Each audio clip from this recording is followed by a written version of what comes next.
I've always wondered what's on the other side of this gate. Today, I'll find out.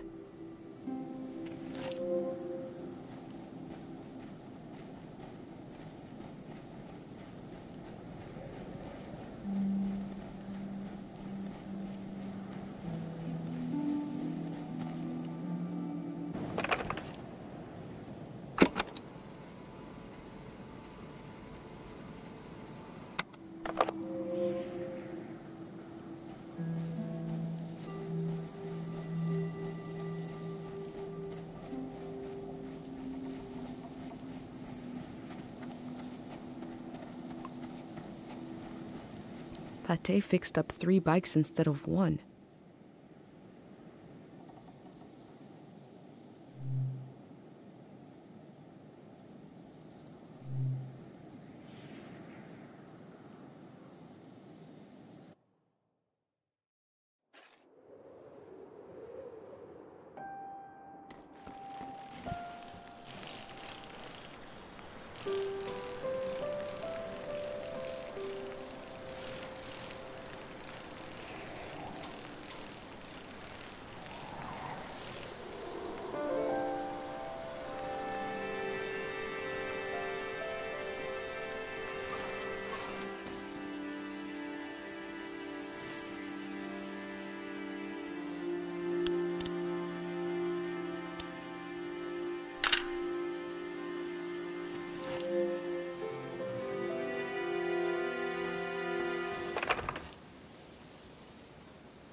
I can see in these letters that the outside world has extremes, with beauty and tragedy beyond anything I've known.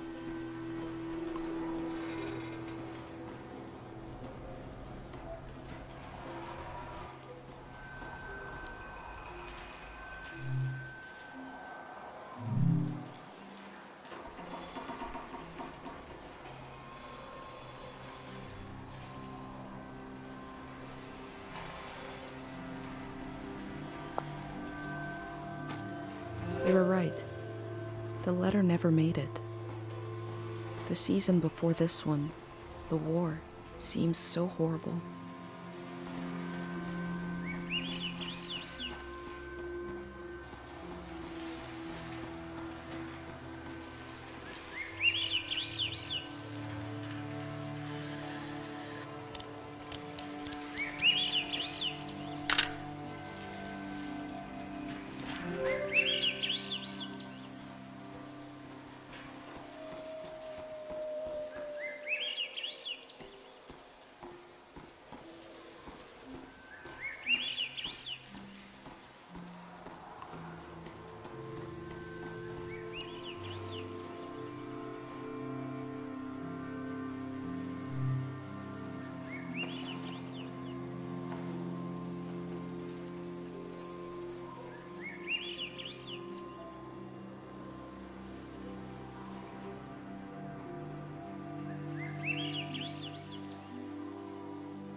In the village, these cranes look like little creatures, grazing.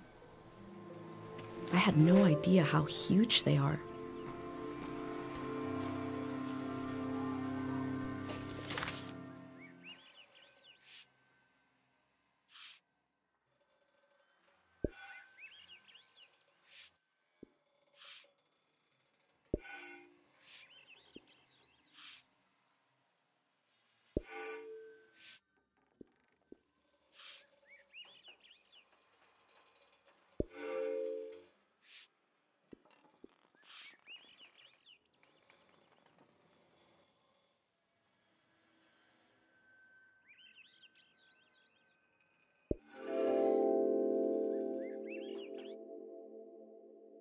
I feel nourished in these sights by the unfamiliarity of it all. These means of connection, long in disuse, are certainly telling me something about the world. Will they be used again in the next season?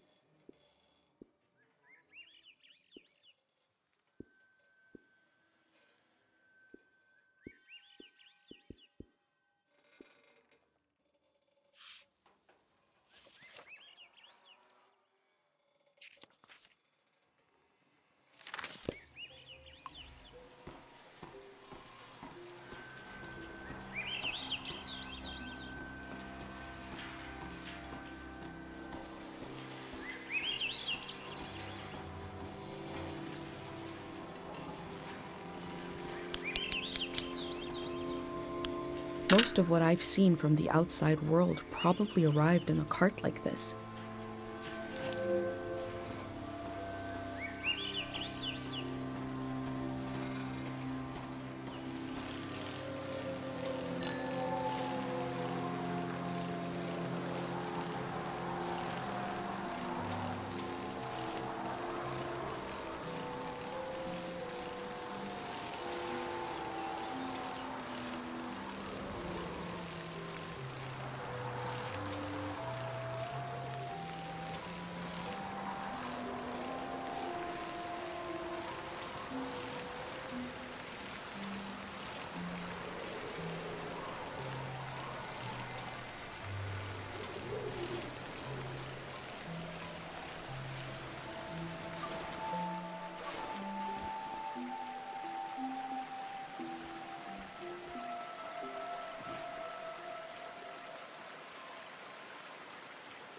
I heard that village was abandoned because of a mind disease.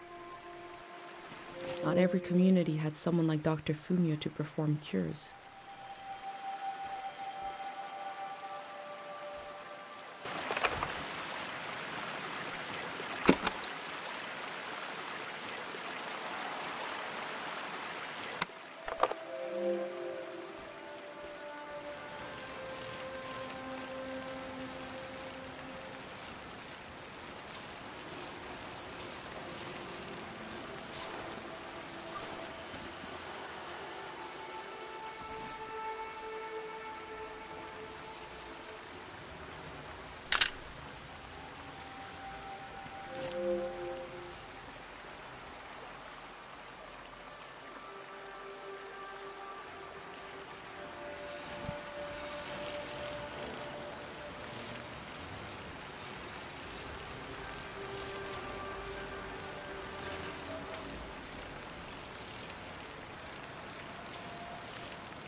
I heard at some point the tides got less predictable.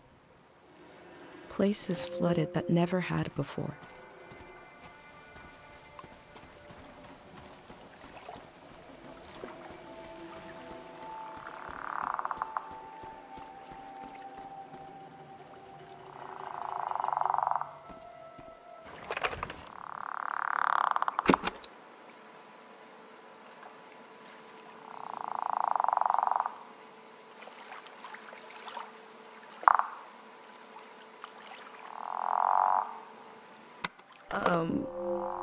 I forgot what I was going to say.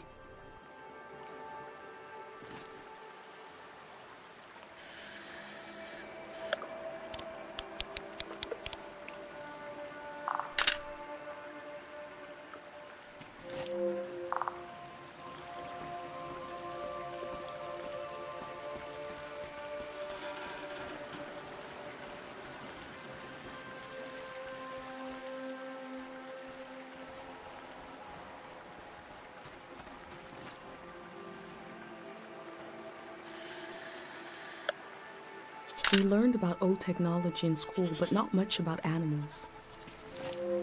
What are these strange goat-like creatures? Are they simply goats? My first time petting an animal. I think it went pretty well.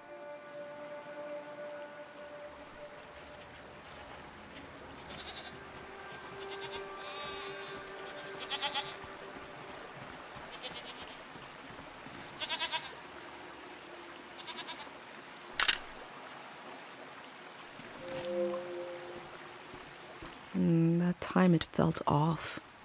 I guess I had beginner's luck before.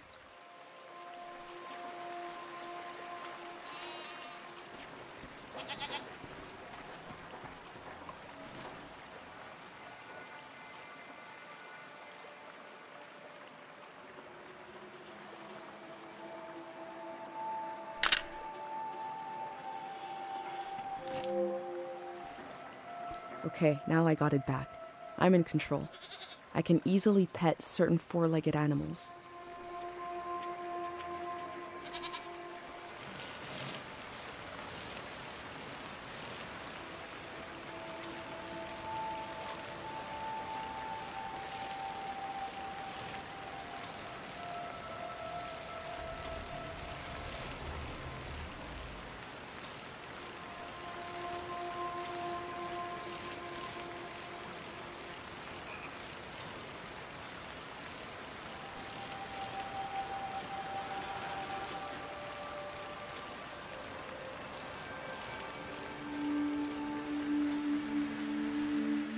I cycled through landscapes, seeing them for the first and last time.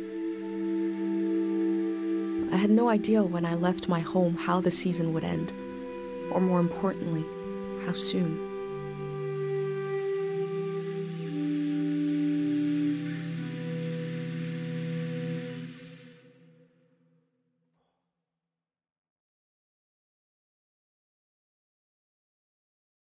On a cold, damp day, I feel true loneliness for the first time.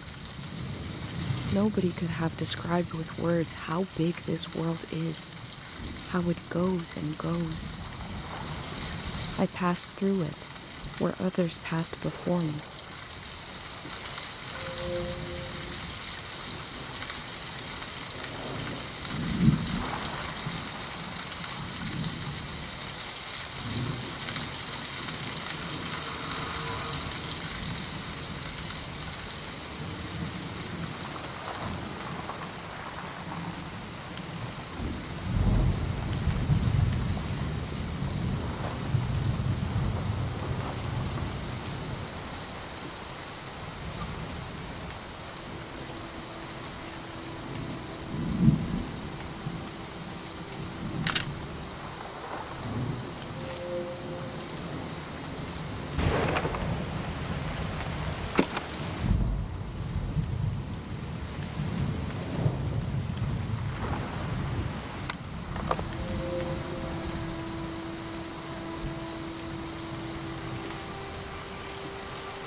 Someone was out here alone.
One melody is like me out here alone.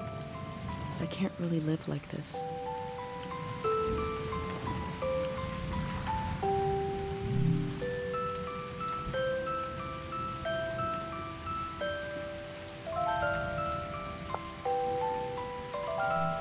They kept themselves company with music.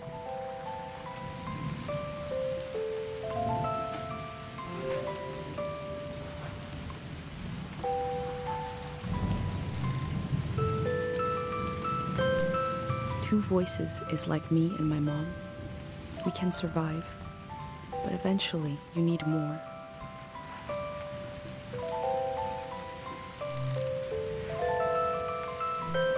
Three voices is complex as life is supposed to be. I could listen forever.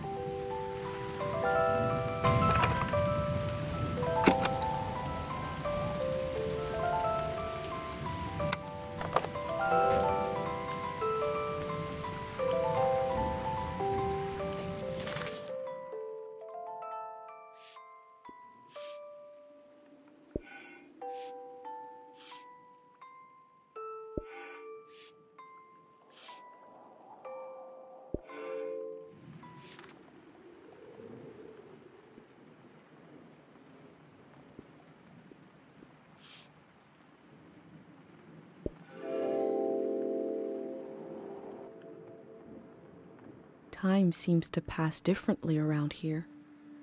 I feel so heavy and so light at the same time.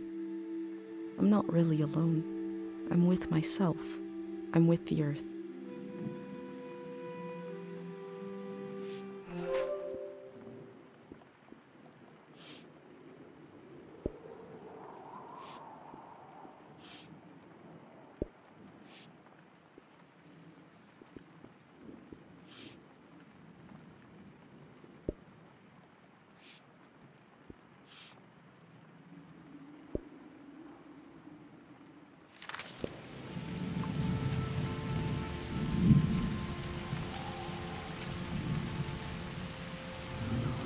They used the walls like I use my journal.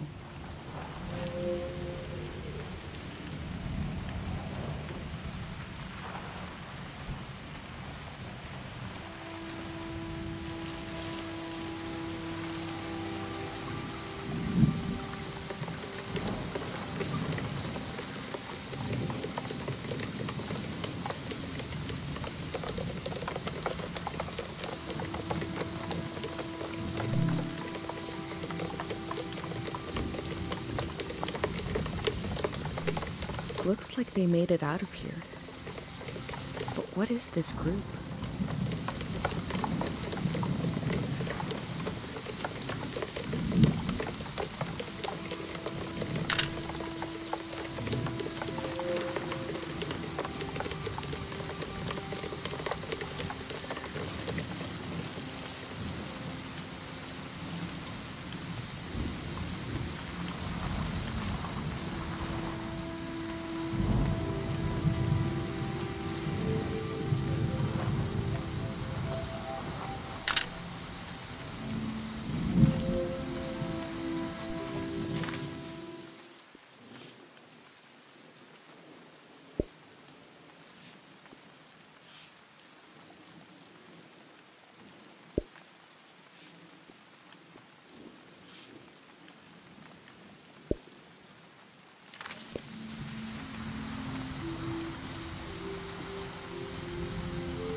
In the empty places, I found companionship in the tapes I recorded before leaving home. The elder told me the story of her life. I listened back to it, ready to note down anything that seemed important.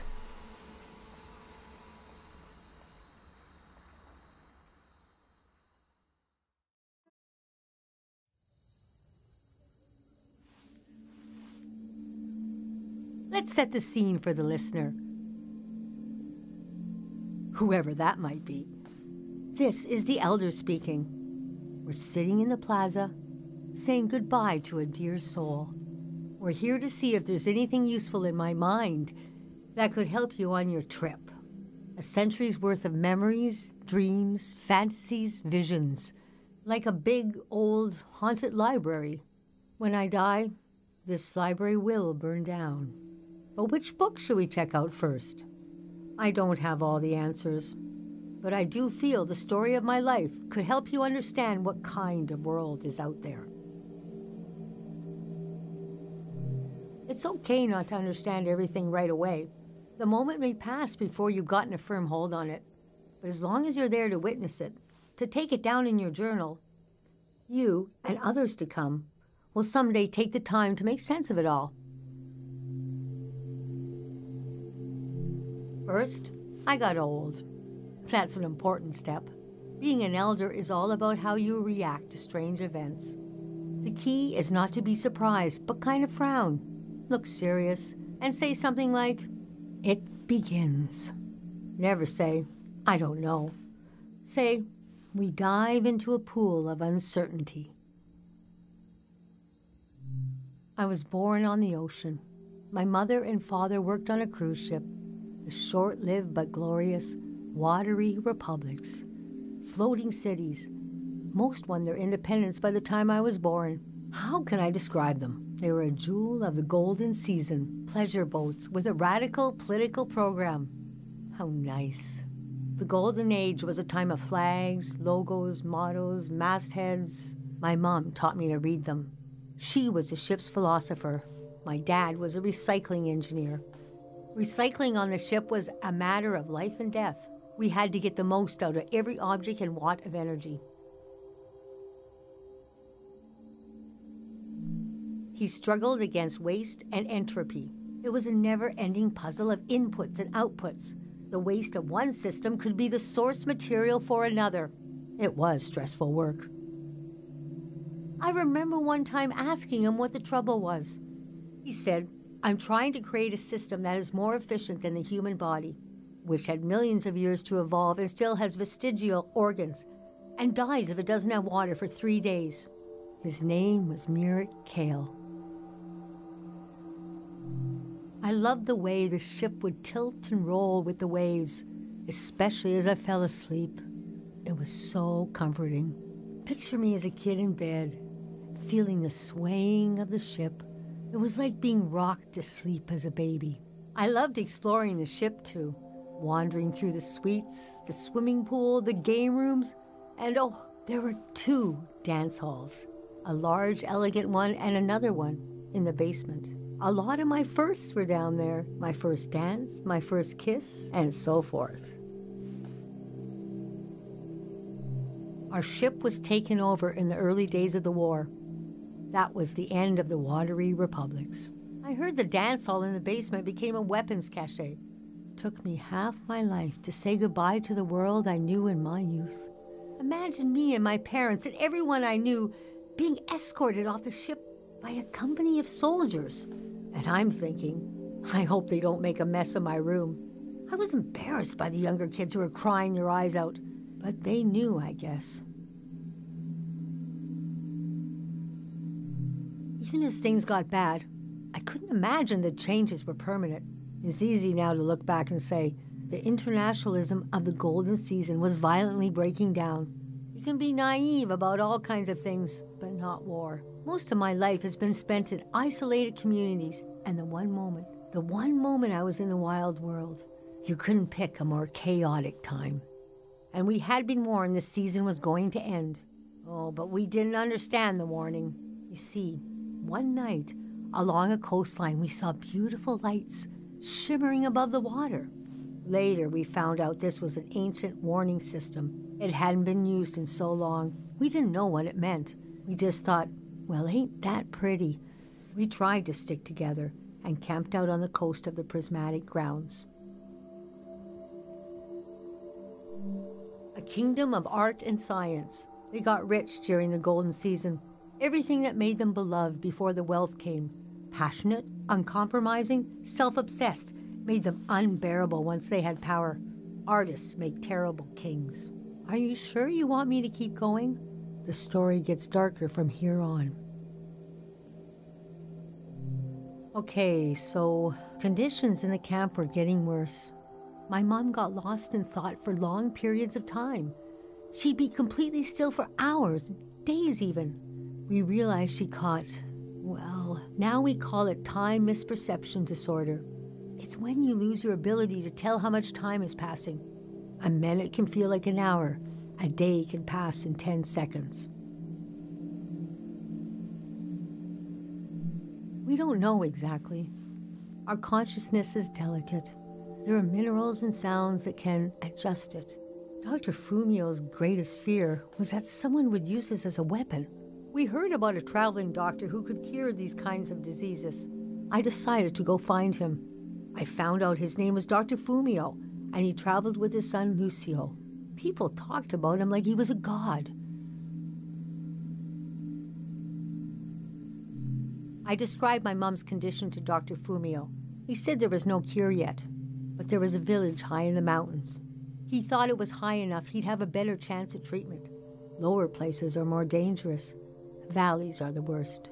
He invited me to join them in going to the village, but I wanted to go back and get my parents and bring them with me. I packed my things and got ready to leave the next morning. That night, my mom came to me in a dream. She was standing in a field of flowers. I'd grown since I last saw her. We were the same height. She pressed a finger hard into my palm. She taught me well. I knew the meaning of the gesture. I knew no matter what I did, I'd never see my parents again. In the morning, I told Dr. Fumio I would follow him to Karo village. The next few weeks were very physically tiring, hiking, climbing. And when we found the village, building, planting, cleaning, Fumio brought sick people from all over the world, and they got better. The treatments worked. Everyone was healing. So why couldn't I? One day, we got word the war was over. We never found out how it ended. It was like peace just swept over the earth in a split second. There was a party in the plaza to celebrate the end of the war, but I couldn't bring myself to go. That night, as I was falling asleep, I felt the bed tilt and sway gently, as if it was being tossed on the waves of the ocean, as if I was back in my bedroom on the ship, as if I was back in my mother's arms, being rocked gently to sleep. I knew I was finally home, and nothing could hurt me.